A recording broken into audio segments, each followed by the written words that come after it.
Hello everyone, welcome back to my channel. So now we are solving question number 5th C part. B part में next video में करवाती हूँ, पहले ये वाला कर लेते हैं, ठीक है. So now we are given कि हमारे पास फंक्शन है, ये मतलब सीरीज़ है, ठीक है, पावर सीरीज़, कि इसका रेडियस ऑफ कन्वर्जेंस अगर r है तो हमें प्रूफ करना है कि इस सीरीज़ का भी रेडियस ऑफ कन्वर्जेंस क्या होगा, r ही होगा. देन नेक्स्ट हमें प्रूफ करना है कि for mod x less than r ये इसके बराबर होगा, ठीक है, फंक्शन. तो देखो अभी एक ये वाला करेंगे, एक ऐसे ही सेम क्वेश्चन है, क्या पता आपके पेपर में वो आ जाए तो मैं वो भी दिखा देती हूँ, ठीक है, नोटबुक से. Now so question number 5th C part. तो हमें क्या है, इसका गिवन क्या है, हमें given radius of convergence of summation n equals to 0 से लेकर infinity a n x n s. आप हमेशा पेपर में सब चीज़ की 1 2 प्रूफ क्या क्या करना है, क्या शो करना है, ये सब लिख दिया करो, ठीक है. मैं तो डायरेक्टली सोल्यूशन नहीं लिखा रही हूँ. इस r which is greater than 0. So अब देखो ये चीज़, देखो यहाँ पे नोट करो, नोट दैट कि जो समेशन एन इक्वल्स टू 0 से लेकर इन्फिनिटी ए एन अपॉन में n+1 x to the power n+1, ये एंड ये वाली तो क्वेश्चन में गिवन है, और ये वाली series a n x to the power n upon में n+1 है ना, इन दोनों का रेडियस ऑफ कन्वर्जेंस सेम होगा. क्यों सेम होगा, क्योंकि देखो ये सिर्फ क्या है, इसमें बस एक x वाली टर्म एक्स्ट्रा है, तो x ही तो बस मल्टीप्लाई हो रहा है, तो उससे कोई फ़र्क नहीं होता. x एक फाइनाइट नंबर है तो उससे कोई दिक्कत नहीं आती, ठीक है, सीरीज़ में. तो मैं कह रही हूँ इन दोनों का radius of convergence, they have same radius of convergence. अब क्या रेडियस ऑफ कन्वर्जेंस है वो तो हमें निकालना है, हमें प्रूफ करना है कि वो क्या है, r ही है. तो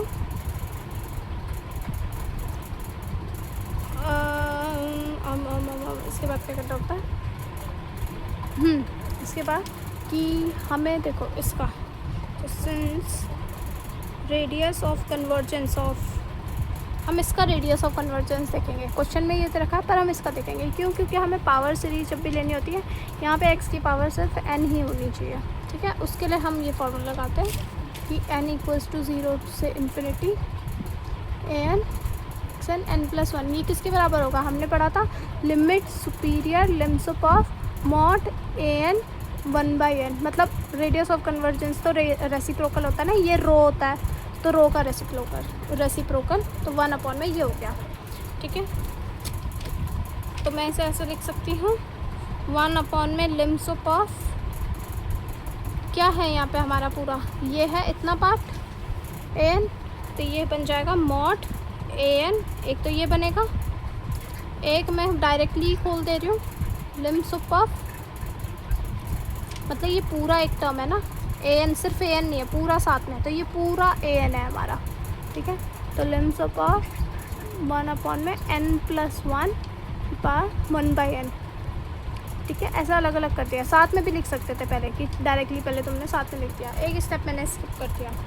फिर दिस इज इक्वल्स टू, अब देखो ये वाली वैल्यू क्या है, ये वाला पार्ट तो रो है. क्यों रो है, क्योंकि हमें पता है कि इसका रेडियस ऑफ कन्वर्जेंस क्या है, r. इसका रेडियस ऑफ कन्वर्जेंस अगर मैं तुम्हें r निकालने के लिए कहूँ तो तुम क्या बोलोगे, 1 अपॉन में रो, और रो की वैल्यू क्या होगी, lims of mod a n 1/n, है ना, ये करोगे ना. तो ये तो रो है, तो 1 अपॉन में रो, एंड इसे हम कह सकते हैं this is limit n tending to infinity mod 1/n+1 और 1/n. और इसकी लिमिट्स तुमने पहले पढ़ रखी है सीक्वेंसेस में, पहले जब आपके पास लिमिट्स वाला चैप्टर था एक, ठीक है, उसमें इसकी लिमिट होती है 1. So this is equals to 1/रो only which is equals to radius of convergence r, जो कि इसी सीक्वेंस का ही रेडियस है, ठीक है. तो हेंस द पावर सीरीज, ये इजी प्रूफ है, बहुत इजी सा है. समेशन n इक्वल्स टू 0 से infinity a n x n+1 upon में n+1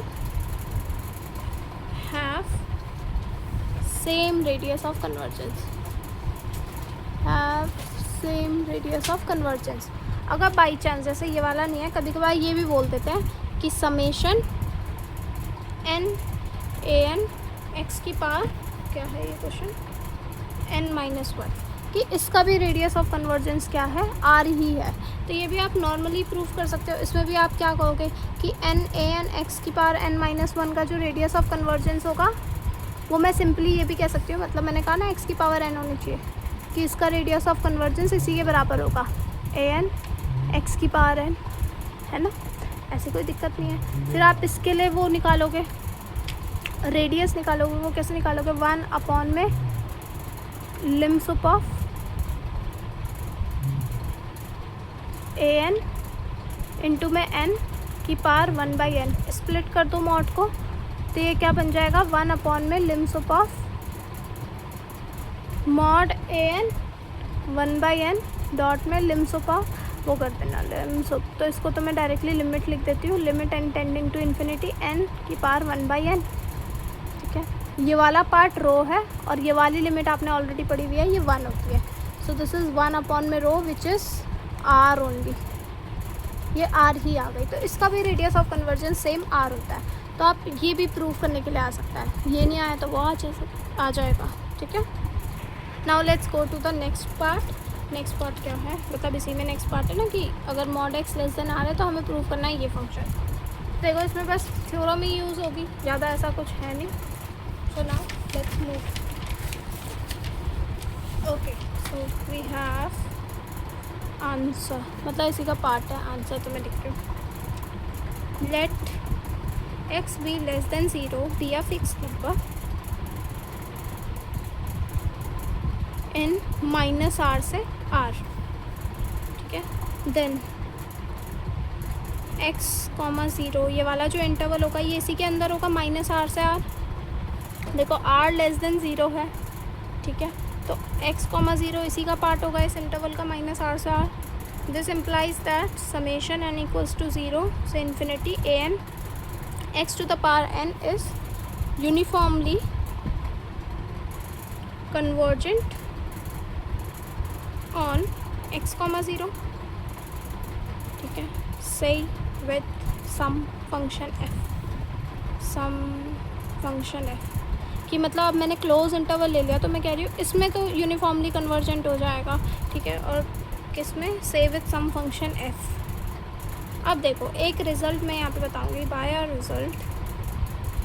the result which states that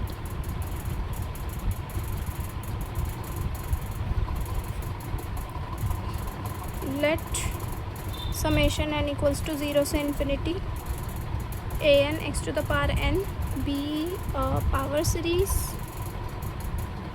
series with radius of convergence r greater than 0। तो अगर if r1 is less than r, और ये तो greater than 0 होता ही है, आपको पता है रेडियस है। ठीक है, देन द पावर सीरीज़ को PS लिखते हैं, then the power series converges uniformly, तो वो यूनिफॉर्मली कन्वर्ज होती है ऑन माइनस r1 से r1। ये इसके लिए कि मैंने कहा ना कि वो कोई क्लोज इंटरवल ले लिया, तो ये रही वो थ्योरम।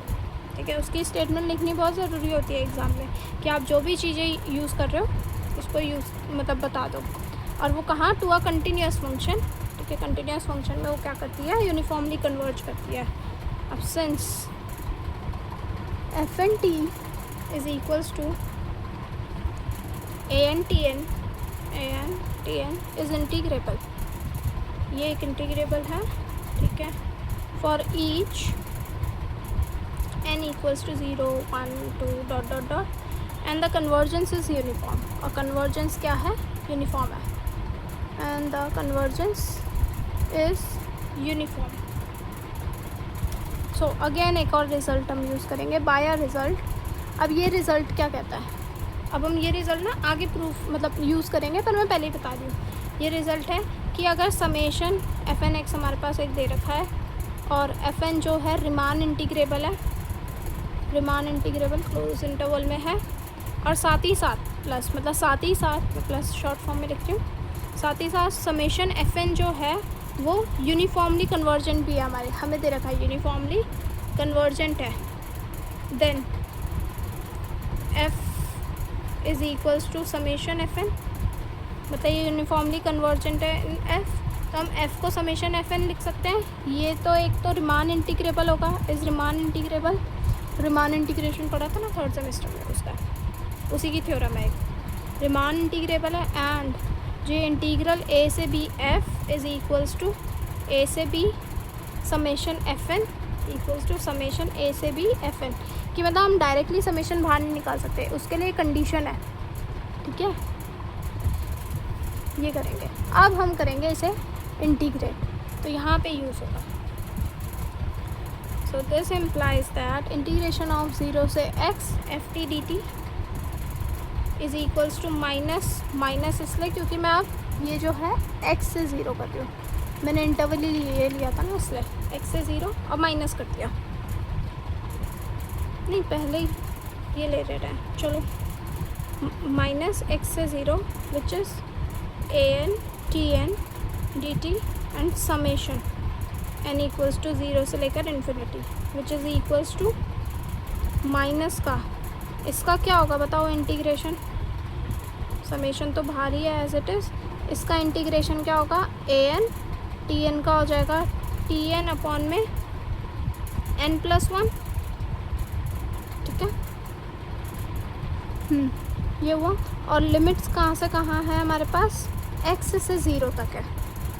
तो पहले 0 में डलेगा, 0 में तो ये 0 ही हो जाएगा, फिर x की डलेगी तो माइनस में आएगी, तो माइनस से माइनस हट जाएगा, ठीक है। हमारे पास डायरेक्टली ये क्या आ गया, समेशन n इक्वल्स टू 0 से लेकर, आई होप सो आपको दिक्कत नहीं आया होगा। देखो माइनस ऑलरेडी है, तो पहले जब हम 0 में डालेंगे तो ये तो 0 हो जाएगा, फिर माइनस करते हैं ना, इसकी लिमिट डालते हैं तो वो माइनस से माइनस कैंसिल आउट हो गया।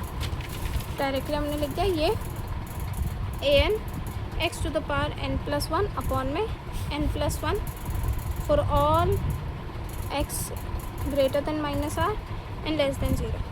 अब देखो हमने x नेगेटिव के लिए तो कर लिया, सिमिलरली इसी सेम तरीके से सेम, बस same to same as it is आपने जो ये x लेस देन 0 के लिए करा है, सेम x ग्रेटर देन 0 के लिए आपको यही स्टेप लिखना है। सिमिलरली मैं लिख देती हूँ, similarly if x is greater than 0 be a fix number n -r से r, देन देखो आपने लिखे होंगे स्टेप्स, आप लिख भी रहे होंगे साथ साथ, तो देखो सेम टू सेम वही लिख रही होंगी मैं। इम्प्लाइज दैट कि समेशन n इक्वल्स टू 0 से लेकर infinity an xn is uniformly convergent, ये यूनिफॉर्मली कन्वर्जेंट है ऑन 0 से x से with some function f, sum SUM sum function f।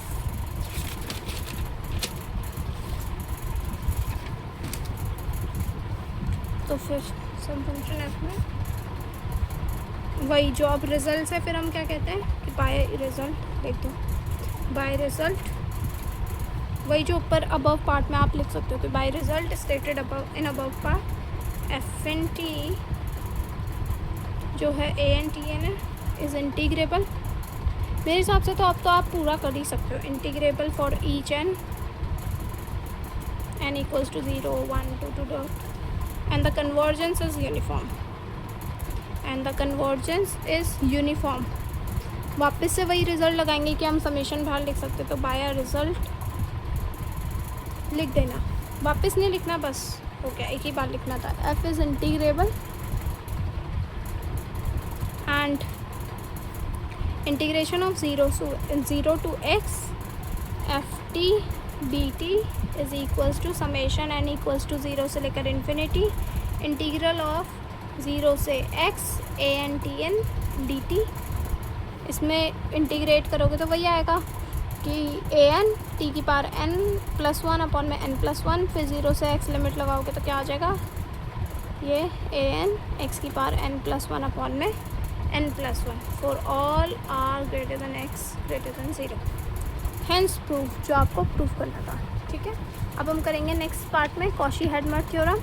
तब तक के लिए लाइक करें, शेयर करें एंड सब्सक्राइब करें। अगर आपको नहीं समझ आ रहा है बाई एनी चांस, मैंने बहुत जल्दी पढ़ा दिया हो, ठीक है, तो आप कमेंट सेक्शन में बता देना तो मैं कर दूँगी, थोड़ा सा स्लो स्पीड में बता दूँगी मैं, एक और बार ट्राई करने की कोशिश करूँगी वापस से, ठीक है?